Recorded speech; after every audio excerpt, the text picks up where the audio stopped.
ಅಗತ್ಯತೆಗಳನ್ನು ಸರಿ ಇರಬೇಕು. ಮೊದಲನೇದಾಗಿ ಅದರಲ್ಲಿ ಟೆನ್ಷನ್ ಮಾಡಿ ಏನು ಮಾಡ್ಲಿಕ್ಕೆ ಆಗುದಿಲ್ಲ ಅಂತ ಹೇಳಿ ಯಾವಾಗಲೂ ಒಳ್ಳೆ ಬುದ್ಧಿವಾದಗಳಿಂದಾಗಿ ಹೇಳ್ತಾ ಇದ್ರು.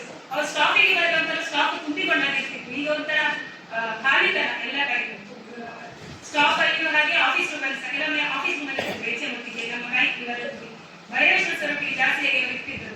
ಅವತ್ತೊಂಥರ ಬಲನೇ ಇದ್ದೇಳ್ಬೋದು. ಅವ್ರು ಹೋದ ನಂತರ ಬೈರೇಶ್ವರ ಸರ್ ನೋಡುವ ಹಾಗಿಲ್ಲ ಹಾಗಿದ್ದಾರೆ. ಅಂದ್ರೆ ಪ್ರತಿಯೊಂದು ಕೆಲಸದಲ್ಲಿ ತುಂಬಾ ಹೆಲ್ಪ್ ಮಾಡ್ತಿದ್ರು. ನನ್ನ ಕೆಲಸ ನಿನ್ನ ಕೆಲಸ ಅಂತ ಯಾವುದೇ ರೀತಿ ಅವರಿಗೊಂದು ಶಾಲೆ ಒಂದು ಕರೆಕ್ಟ್ ಆಗಿ ನಡ್ಕೊಂಡು ಹೋಗುವಂಥದ್ದು ಅವರಿಗೊಂದು ಭಾರಿ ಇಂಪಾರ್ಟೆಂಟ್ ಆಗಿತ್ತು. ಮಧ್ಯದಲ್ಲಿ ಅವರನ್ನು ಪ್ರಭಾವ ವಹಿಸಿಕೊಂಡಿದ್ರು. ಆಗ ನಮ್ಗೆ ಅವರು ಒಂದು ನಾಯಕತ್ವ ವಹಿಸಿಕೊಂಡು ಒಬ್ಬ ನಾಯಕ ಹೇಗಿರ್ಬೇಕು ಅಂತ ತೋರಿಸಿದವರು ಆ ಸಮಯದಲ್ಲಿ ನಮ್ಮ ಶಾಲೆಯಲ್ಲಿ ಕಲಿಕಾ ಹಬ್ಬ ಅಂತ ಹೇಳುವಂತ ಒಂದು ಕಾರ್ಯಕ್ರಮ ಇತ್ತು. ಆ ಕಲಿಕಾ ಹಬ್ಬವನ್ನು ಎಷ್ಟು ಚಂದ ಅಚ್ಚುಕಟ್ಟಾಗಿ ನಿರ್ವಹಿಸಿಕೊಡ್ತಾರೆ ಹೇಳಿದ್ರೆ ಬಂದವರೆಲ್ಲ ಅವರು ನಿಮ್ಮ ಶಾಲೆಯಲ್ಲಿ ಎಷ್ಟು ಒಳ್ಳೆ ಮಾಡಿದ್ದಾರೆ. ಭಾರಿ ವಿಷಯ ಇದು. ಒಂದು ಮದುವೆ ಮನೆಯಲ್ಲಿ ಇರ್ತದೆ ಯಾವುದೇ ಕಾರ್ಯಕ್ರಮದಲ್ಲಿ ಮುಖ್ಯವಾಗಿ ಆಗಬೇಕಾದ ಊಟ ಮತ್ತೆ ಆ ವ್ಯವಸ್ಥೆ ಬರ್ಲಿಕ್ಕೆ ಹೋಗಿ ಅದೆಲ್ಲ ಕರೆಕ್ಟ್ ಆಗಿ ನೀಟಾಗಿ ಮಾಡಿದಂತ ಒಂದು ಸರ್ ಗಾಯಕಿನಿ ಸರ್ ಅಷ್ಟು ವಿಷಯ ಇತ್ತು. ಹಾಗೆ ನಮ್ಮಲ್ಲಿ ಕಳೆದ ವರ್ಷ ತಾಲೂಕು ಮಟ್ಟದ ಕ್ರೀಡಾಕೂಟ ಇತ್ತು. ಅದರಲ್ಲಿ ಸಹ ಹಾಗೆ ನಮ್ಗೆ ನಮ್ಮ ಶಾಲೆ ತಾಲೂಕು ಮಟ್ಟದ ಕ್ರೀಡಾಕೂಟ ಆದಕ್ಕೆ ನಾವು ಏನೂ ಮಾಡಿದ್ದಿಲ್ಲ ಅಂತ ನಮ್ಗೆ ಅನಿಸಿದೆ.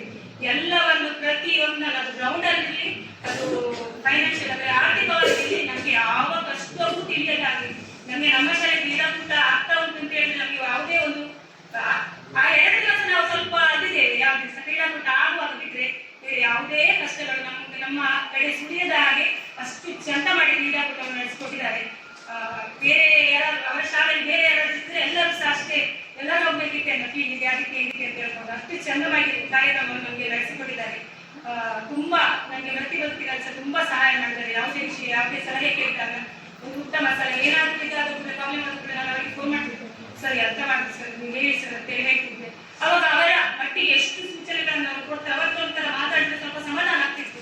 ಏನಾದ್ರು ಒಂದು ಹೇಳಿ ಅವರು ಸಮಾಧಾನ ಮಾಡ್ತಿದ್ರು. ಹೀಗೆ ಇಲ್ಲ ಈಗ ನೆಕ್ಸ್ಟ್ ಇದೇ ಹೇಳಿದ್ರು ನಮ್ಮ ಶಾಲೆಗೆ ಎಕ್ಸಾಮ್ ಎಂತ ಮಾಡಿ ಸರ್ ಅಂದ್ರೆ ಇಲ್ಲ ಮೇಡಮ್ ಬರ್ತಾರೆ ಎಕ್ಸಾಮ್ ಬರ್ತಾರೆ ನೀವು ದರ್ಶನ ಮಾಡ್ಬೇಕು ಬರ್ತಾರೆ ಅಂತ. ಹಾಗೆ ಪ್ರತಿಯೊಂದನ್ನು ಅವರೇ ಹೇಳಿಕೊಂಡ್ರೆ ಸಮಾಧಾನ. ಇಷ್ಟು ದಿವಸ ಅವರು 3-4 ದಿನಗಳಿಂದ ಶಾಲೆಗೆ ರಜೆ ಆಗಿದ್ದಾರೆ ಎಸ್ಪಿಯಲ್ಲಿ. ಶಿವನಂತೆ ರಕ್ಷಕ, ಆನಂದಕ್ಕೆ ಪ್ರೇರಕ, ಎಲ್ಲರಿಗೂ ಸ್ಫೂರ್ತಿದಾಯಕ, ನೇರ ನಡೆನುಡಿಯ ಕಾಯ್ಕಿಣಿಯವರ ಕಾಯಕ. ಕಾಯ್ಕಿಣಿ ಸರ್ ಬಂದರು ಅಂದ್ರೆ ಇದೇ ಶಾಲೆಗೆ ಜೀವಕಳೆ. ಕೈಯಲ್ಲಿ ಸಿಟಿ, ಬಾಯಲ್ಲಿ ಉತ್ತರ ಕನ್ನಡ ಸ್ಟೈಲ್ ಕಮಾಂಡ್. ವಾಕಂಬ ಅಂದ್ರೆ ಸಾಕು ಮಕ್ಕಳೆಲ್ಲ ಮೈದಾನಕ್ಕೆ ಸೇರ್ಕೊಳ್ತಾ ಇದ್ರು. ಅವರ ಕೈಯಲ್ಲಿ ಎಂದೂ ಕಾಣಸಿಗಲಿಲ್ಲ ನಾಗರವೆತ್ತ. ಅವರ ಕೈಯಲ್ಲಿ ಎಂದೂ ಕಾಣಸಿಗಲಿಲ್ಲ ನಾಗರವೆತ್ತ. ನಗುವಿನಿಂದಲೇ ಸೆಳೆಯುತ್ತಿದ್ದರು ಮಕ್ಕಳ ಚಿತ್ತ. ನಗುವಿನಿಂದಲೇ ಸೆಳೆಯುತ್ತಿದ್ದರು ಮಕ್ಕಳ ಚಿತ್ತ.